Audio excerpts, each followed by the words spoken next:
Today's video is on real estate. Is there going to be a real estate market crash?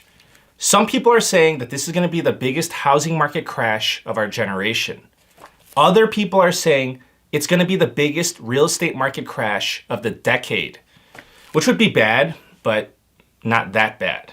That's like saying I'm having the worst day of my month, which would still be a bad day without a doubt, but not like the worst day of your life. Just saying. So I'll show you the data, and then I'll give you the interpretation, my interpretation of the data. October just ended, so we're waiting on the October data. That should be coming in over the next few weeks. Therefore, we're gonna go off the most recent data, which is September. Home prices are up 7.5% for the year. Take a look. I'll circle for you home prices at the start of 2022, and then I'll circle the end of September. I want to clarify this for you because there's so many numbers and headlines and fear being thrown out there in the media. So home prices are down 7% from their peak in the summer. However, home prices are still up 7.5% compared to the start of the year. So that's why people are throwing around different numbers. It just depends on the time frame that people are cherry picking their data in order to best fit their narrative. So let's get on the same page so that we can compare apples to apples. During the aftermath of the last Great Recession, home prices fell 33% nationally. From the absolute peak in this recession, the housing market is down 7%.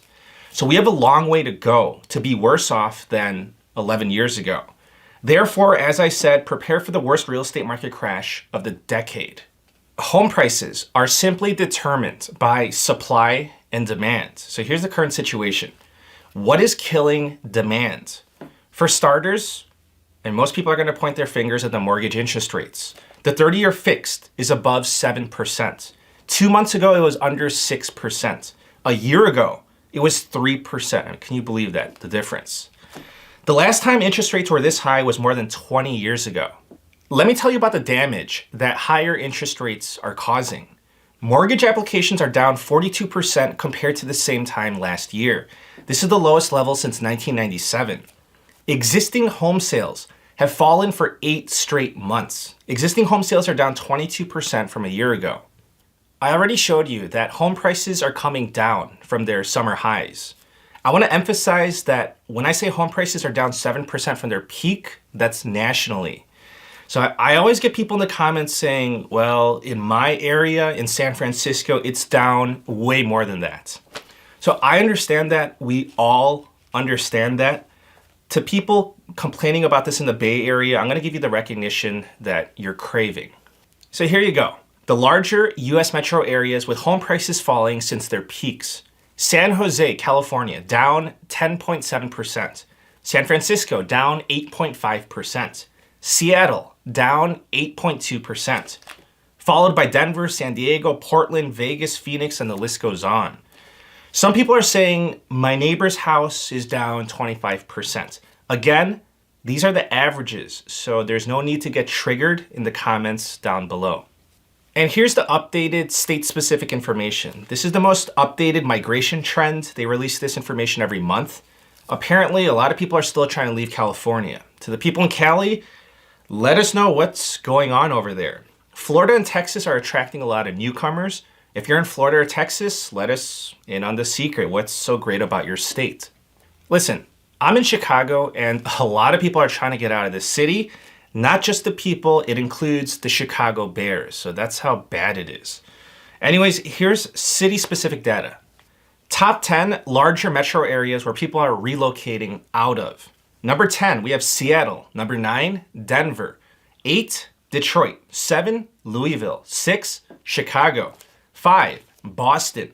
4, Washington, D.C. 3, New York City. 2, Los Angeles. And number 1, San Francisco. Now let's switch over to the supply side of the equation. So look at this. The number of homes for sale is up 3.7% compared to last year. So that's not really a flood of new inventory. I marked off where supply was 12 months ago. Look at how low supply is compared to pre-pandemic levels. Supply is still down 30%. Listen, I know that many people are rooting for a housing market crash. I get it. I understand that home affordability is outrageous. It's at unsustainable levels. But I want to tell you how this works. If you have more demand than supply, then you're not going to get a housing market crash. Don't be silly. If you want to get your crash, then you need demand to fall off a cliff, or you need supply to surge. Demand is falling, but it's not falling hard enough. Supply is increasing, but 3.7%. It's not increasing fast enough. In this type of environment where you have decreasing demand and slightly increasing supply, yes, home prices will fall from their peak, which we see in the data. The real estate market is no longer blistering hot. And take a look at this. Here's the stats of home prices sold above list price. It's fallen dramatically compared to 12 months ago, so it's all showing up in the data. Again, simple economics. You want a real estate market crash, then you need demand to plunge, or you need supply to surge, or a combo of both. In the last housing market crash, the real estate market hit its low point near 2010. We're talking about record foreclosures. In 2010 alone, there were 2.9 million foreclosures. It got so bad that even Obama admitted the housing market was in the dumps. Obama said it's going to take some time for us to absorb this inventory that is really too high. So he was talking about excess supply. Right now, we don't have that problem. We have a housing market shortage. So listen, I just showed you the chart a few minutes ago. There are 1.7 million homes for sale right now. 2.9 million foreclosures in 2010. So can you imagine all of those foreclosures hitting the market and adding to supply? So that's how you get a housing market crash. Now let me ask you, how many foreclosures were there last year? 151,000 foreclosure filings. Compare that to 2.9 million in 2010. That's no comparison. Foreclosures this year are expected to be in the 200,000 range. Okay, so we know that the flood of supply, it's not going to come from foreclosures, right? Well, it's not going to come from the home builders either. In September, the number of new groundbreakings for single-family homes fell. Housing starts fell by 8.1% compared to last year. Therefore, a housing market crash is not going to come from the supply side. Then the way that we're going to get a crash is from the demand side, for demand to evaporate.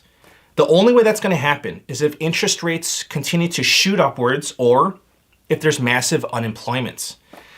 But when you look at the economy is still adding jobs right now. You can make the argument that the majority are low-quality jobs with decreasing real wage growth. I wouldn't argue with you on that one, but it's still enough to pay the mortgage and to keep the house, to keep that house from being foreclosed on and getting put on the market, adding to supply. Especially for homeowners from 2021 and prior that locked in a 3% mortgage rate. So we have mortgage interest rates above 7%. The economy is shaky. So who are these buyers? Who's still buying homes right now, preventing a real estate market crash? Currently, the average US home buyer is in their 30s to 50s, median age of 44. They're typically married or partnered and have at least some college education. And here's some additional information about them. 40% of them have children under the age of 18. And there's your breakdown of dogs, cats, and other pets. So when you see someone that fits that description, those are the people that are preventing a real estate market crash. I don't know if that's a good thing or a bad thing for you. It just depends on your perspective. So I know that a lot of people have been calling for a housing market crash.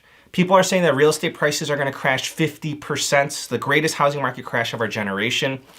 It's going to be pretty difficult to beat what happened 15 years ago. It was actually the Great Recession. So that is what created the problems that we're seeing today.